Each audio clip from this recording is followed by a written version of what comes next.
Brian, new cell phone rules for Corpus Christi schools have been in effect since the school year began. And now the TEA is recommending a ban on cell phones at all Texas schools.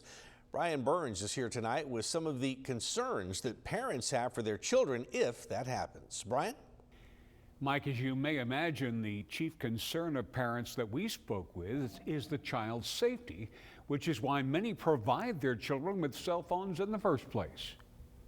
I get that they are a distraction. I don't disagree with that, but what I do disagree with is them not being able to have them. Adrian Rodriguez has 2 children in school and believes a possible future ban may affect her kids' safety. And the only way for my child to communicate with me if something's happening is to reach out, send a text, a call, and it just concerns me as a mother.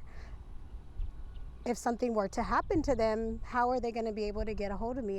CCISD enacted new rules on cell phones this school year that does not forbid students from having cell phones but not using them during class. Ron Knipes is the director for the Office of Admissions, Attendance, and Student Support. He says they have taken more steps to assure student safety during class. It's just during the school day that we restrict cell phone use depending on the grade level. Yes, if parents need to get hold of their kid during the school day, they can call the front office and they can contact the classroom and get hold of the student if there's an emergency. Knipes says the rules vary by grade. So if they're in the high school students, they can have their cell phones during passing periods in the cafeteria, but not during instructional time in the classroom setting or if there's testing going on. Now, from middle school on down to elementary, they can have their cell phones, but they have to be put away during the entire school day. There are exceptions for students who use their cell phones to monitor certain medical conditions. But Adrian says the rules can go too far. What if something, God forbid, something happens and they're not able to get a hold of anybody? They need to be able to get a hold of their parents. That way we can come to see what's going on, you know, and it just not to be able to have any communication with our kids is frightening.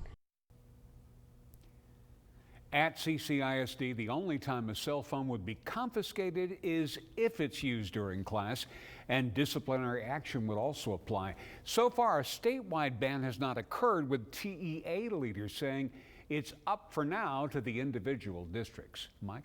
All right, Brian, thanks for that report.